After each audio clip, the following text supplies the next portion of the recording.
Hello दोस्तों, welcome to the movie diaries. आज की फिल्म है द रोवर। ऑस्ट्रेलिया की अर्थव्यवस्था का पतन हुए 10 साल का वक्त बीत चुका है और इस वजह से पूरी ऑस्ट्रेलिया में उथल पुथल का माहौल बन गया है। लोग व्यापार करने में यूएस डॉलर का इस्तेमाल करते हैं क्योंकि इकोनॉमी गिरने से ऑस्ट्रेलियन डॉलर की वैल्यू एक कागज़ से ज़्यादा और कुछ नहीं है। कहानी की शुरुआत में हम ऑस्ट्रेलियन आउटबैक का दृश्य देखते हैं, जो कि एक बंजर धरती है जहां कानून जैसी कोई चीज़ नहीं है। अपराध और गरीबी अपनी चरम सीमा पर है, पर अभी भी छोटी सी मिलिट्री पेट्रोलिंग पर रहती है ताकि शांति को बरकरार किया जा सके। उसी बीच हम एक शख्स को देखते हैं। वो अपनी कार में काफ़ी उदास बैठा है। शायद उसे कोई पुरानी यादें खाई जा रही हैं। वो अपनी कार से उतरकर बाहर एक शॉप की तरफ बढ़ने लगता है। वो उस शॉप के भीतर जाकर अपना मुंह धोता है और टेबल पर बैठकर शराब पीने लगता है। दूसरे दृश्य में हम एक भागती हुई कार को देखते हैं जिसमें 3 लोग सवार हैं, कैलेब, हेनरी और आर्ची। ये तीनों किसी जगह चोरी करने गए थे, पर वो उसे अंजाम देते देते रह गए। इसी दौरान हेनरी का घायल भाई रे पीछे छूट गया है। गाड़ी कैलेब चला रहा था। हेनरी उन पर गुस्सा हो जाता है कि उन्होंने उसके भाई को कैसे पीछे छोड़ दिया, पर कैलेब और आर्ची गाड़ी को पीछे घुमाने को तैयार नहीं थे। इस पर हेनरी चलती गाड़ी में उससे हाथापाई कर बैठता है, जिस वजह से कैलेब गाड़ी के स्टीयरिंग से अपना कंट्रोल खो देता है और गाड़ी का एक्सीडेंट हो जाता है। ये वही जगह है जहां एरिक बैठकर शराब पी रहा था। उस एक्सीडेंट में किसी को गंभीर चोट नहीं आती, पर उनकी गाड़ी स्टार्ट नहीं हो रही थी। आर्ची निकलकर बाहर आता है और सड़क के उस तरफ खड़ी एरिक की कार का शीशा तोड़ने लगता है और तीनों आकर उसकी गाड़ी में बैठ जाते हैं। एरिक भीतर से ये सब देख रहा था, पर जब तक वो बाहर आता है वो कार लेकर जा चुके थे। एरिक आकर उनकी गाड़ी में बैठ जाता है। किसी तरह वो उसे स्टार्ट करता है और उसी तरफ निकल जाता है जिस दिशा में वो गए हैं। उसे सड़क पर अपनी गाड़ी दौड़ती हुई दिखाई देती है। कैलेब और आर्ची को भी पता चल जाता है कि कोई उनका पीछा कर रहा है। एरिक उनकी बगल में गाड़ी लेकर आ जाता है। आर्ची उस पर गन पॉइंट कर देता है, जिससे वो अपनी गाड़ी की रफ्तार धीमी कर देता है, पर वो देखते हैं एरिक अब भी उनका पीछा कर रहा है। परेशान होकर वो अपनी कार को रोक देते हैं। आर्ची और हेनरी कार से उतर जाते हैं। एरिक बताता है उसे अपनी कार चाहिए, पर वो देने को राजी नहीं थे। इस पर गुस्से में वो आर्ची का गला दबाने लगता है। हेनरी एरिक के सर पर अपने गन से मार देता है, जिससे एरिक वहीं बेहोश हो जाता है। इसके बाद हम दूसरा दृश्य देखते हैं। हेनरी का भाई रे उसी जगह घायल पड़ा है जहां वो चारों मिलकर चोरी करने आए थे। उसके सामने एक मिलिट्री ऑफिसर गिरा पड़ा है, जिसकी गर्दन में गोली लगने से मौत हो गई है। रेनॉल्ड उसकी गाड़ी लेकर वहां से चला जाता है। थोड़ी देर बाद एरिक को होश आता है। वो खुद को और उस गाड़ी को एक बीहड़ में पाता है। वो उस गाड़ी को लेकर सड़क पार आ जाता है। वहां उसे एक शॉप दिखाई देती है। वो भीतर जाकर उस शख्स से पूछता है, क्या तुमने मेरी कार को यहाँ से गुजरते देखा है, जिसमें 3 लोग सवार थे? पर वो शख्स कहता है यहाँ कोई नहीं आया। वो वहाँ से बाहर आ जाता है और एक दूसरे के घर में जाता है। ऐसे वो कई घरों में पूछताछ करता है। अगर किसी ने उसकी कार को देखा हो तो वो एक घर में पहुंच जाता है जहां एक बौना और 2 चाइनीज शख्स बैठे थे, जो कि एक ट्रैवलिंग सर्कस में काम करते हैं। एरिक उनसे कहता है कि उसे गन खरीदना है। वो बौना शख्स उसे अपने साथ ले जाता है और उसे एक गन देता है और उस गन के $300 मांगता है, पर एरिक बताता है उसके पास इतने पैसे नहीं हैं। उसके बाद वो उसे शूट कर देता है और वहाँ से बाहर आ जाता है। उसकी गाड़ी के पास रे खड़ा था। वो कहता है, ये मेरे भाई हेनरी की कार है, तुम्हें कहाँ से मिली? एरिक गुस्से में उसे पकड़ लेता है और अपनी कार के बारे में पूछता है, पर रे घायल था और वो वहीं बेहोश हो जाता है। वो रे को अपनी कार में बिठाता है और वहाँ से डॉक्टर के पास लेकर चले जाता है। रात वो एक घर के बाहर जाकर रुकता है। भीतर से एक महिला गन लेकर आती है। एरिक उससे मदद मांगता है। वो महिला एक डॉक्टर थी। वो रे का इलाज करती है, पर वो महिला काम के पैसे लेने से इनकार कर देती है। रात भीतर दूसरे कमरे में जाता है। वहाँ काफ़ी डॉग्स थे। तभी वहाँ डॉक्टर आ जाती है। ये वो डॉग्स थे जिन्हें लोगों ने सड़कों पर छोड़ दिया था और वो तब से इन डॉग्स की देखभाल करती है। वो इन्हें लॉक करके रखती थी। अगर कोई बाहर इन्हें देख लेगा तो वो इन्हें मारकर खा जाएंगे। एरिक को देख के लग रहा था उसे डॉग्स काफ़ी पसंद है। सुबह हम देखते हैं अब रे पहले से काफ़ी बेहतर हो गया है। एरिक आकर उस पर गन पॉइंट कर देता है। उसके पूछने पर रे बताता है उसका भाई साउथ की तरफ गया होगा और वो उसे वहाँ तक ले जा सकता है। तभी एरिक देखता है 2 गाड़ियाँ उस घर की तरफ चली आ रही हैं। उस गाड़ी में उस सर्कस के चाइनीज शख्स थे जो अपने बौने दोस्त का बदला लेने आए थे।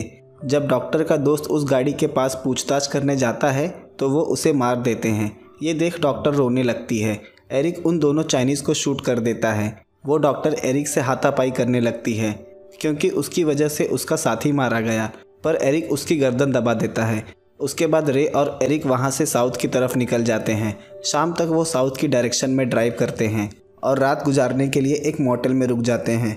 वहाँ एरिक उस पर काफ़ी गुस्सा हो जाता है क्योंकि वो सुबह से ड्राइव कर रहा था और रे ने अभी तक नहीं बताया कि वो कहाँ जा रहे हैं। रे बताता है हम कार्लून जा रहे हैं।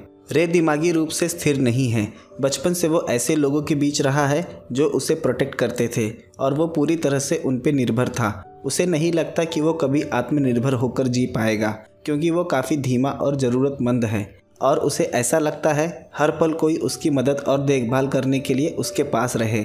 रात एरिक उससे पूछता है अगर उसका भाई कार्लून में है तो वो यहाँ क्या कर रहा है, पर रे उसे कुछ नहीं बताता। उसके साथ इतना कुछ होने के बाद भी उसे लगता है कि हेनरी उसका कार्लून में इंतज़ार कर रहा है और वो उसकी बहुत फिक्र करता है। पर एरिक उसे समझाता है कि अगर उसे ज़रा से भी फिक्र होती तो वो उसे इस तरह से अकेला नहीं छोड़ के जाता, और अगर तुम लड़ना नहीं सीखोगे तो यहाँ मौत तुम्हें कभी भी ढूंढ लेगी।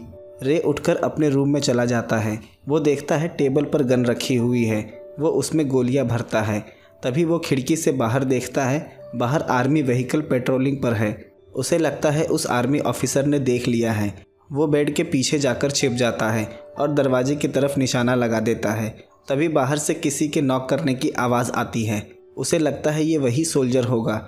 वो दरवाजे पर गोली चला देता है और नॉक करने की आवाज़ आनी बंद हो जाती है।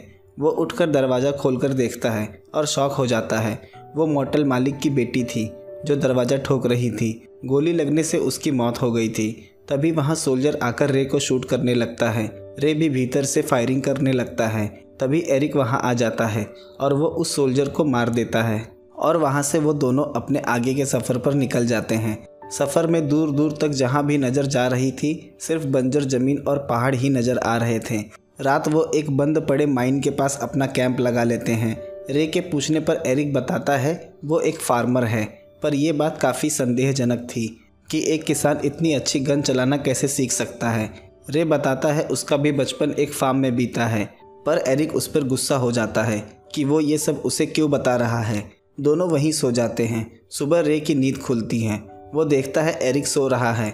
वो मौका देखकर चुपचाप वहाँ से जाने लगता है। तभी वहाँ दो सोल्जर आ जाते हैं और एरिक को पकड़ लेते हैं। रे दूर खड़ा ये देख रहा था। सोल्जर एरिक को लेकर आर्मी बेस आ जाता है जो एक छोटा सा आर्मी बेस था। यहाँ हमें पता चलता है एरिक एक फार्मर ऑस्ट्रेलियन सोल्जर रह चुका है और उसने एक सोल्जर की हत्या की है जिस वजह से उसे सिडनी ट्रांसपोर्ट किया जा रहा है। एरिक उस सोल्जर से बताता है जब उसने अपनी वाइफ को एक पराये शख्स के साथ देख लिया था तो उसने उन दोनों को मार दिया था और उन दोनों को वहीं दफना दिया था, पर इस बारे में उससे कोई पूछताछ नहीं हुई, जैसे अथॉरिटी को कोई परवाह ही नहीं। इस घटना को हुए करीब 10 साल बीत चुके हैं और आज तक वो इसी गिल्ट में जी रहा है, पर वो सोल्जर उसकी किसी भी बात का ध्यान नहीं देता। थोड़ी देर में वहाँ रे आ जाता है और तीनों सोल्जर्स को मार देता है और एरिक को छुड़ाकर वहाँ से लेकर चला जाता है। वो दोनों कार्लून के लिए निकल जाते हैं जो उनके सफ़र का अंतिम छोर था। दूसरे दिन वो कार्लून तक पहुँच जाते हैं, पर एरिक रात भर रुककर इंतज़ार करने का फ़ैसला करता है। सुबह वो घर के पास पहुँच जाते हैं। बाहर वो अपनी कार खड़ी देखता है। भीतर सभी सो रहे थे। आर्ची और कैलेब दूसरे कमरे में थे और हेनरी दूसरे कमरे में था। एरिक दोनों पे गन पॉइंट कर देता है। यहाँ रे अपने भाई हेनरी से एक ही सवाल कर रहा था, उसने उसे मरने के लिए अकेला क्यों छोड़ दिया, और अचानक से रे की गन से गोली दीवार पर चल जाती है। उसके बाद हेनरी रे को शूट कर देता है। गोली की आवाज़ सुनते ही यहाँ एरिक दोनों को शूट कर देता है। वो भीतर जाकर देखता है तो रे मर चुका था। उसके बाद वो हेनरी को भी शूट कर देता है और सबकी लाश को बाहर लाकर आग लगा देता है। उसके बाद वो अपनी गाड़ी को लाकर एक सुनसान जगह पहुँच जाता है। यहाँ हमें पता चलता है गाड़ी के ट्रंक में एरिक के डॉग की लाश है और वो उस दिन उसे ही दफनाने जा रहा था। तब तक इन्होंने उसकी कार चुरा ली। एरिक को अपने डॉग से बहुत लगाव था और इसी वजह से एरिक अपनी कार को किसी भी कीमत पर हासिल करना चाहता था। वो अपने डॉग की लाश को वहीं दफना देता है और फिल्म इसी दृश्य के साथ ख़त्म हो जाती है। दोस्तों, इंग्लिश में एक प्रसिद्ध कहावत है, लाइफ इज़न्ट फेयर। इसका मतलब जैसे जैसे दुनिया के बारे में हमारी जागरूकता बढ़ती जाती है उसी के साथ हम यह सबक सीख जाते हैं। साथ ही इस फिल्म में ये भी दिखाया गया है, जब इंसान के पास कुछ खोने को नहीं बचता तो उसके भीतर का जानवर बाहर आने लगता है और फिर वो किसी भी सही गलत की परवाह नहीं करता। दोस्तों, अगर कहानी पसंद आई हो तो लाइक, शेयर और चैनल को सब्सक्राइब ज़रूर कर दें। मिलते हैं अगले वीडियो में एक नए एक्सप्लेनेशन के साथ।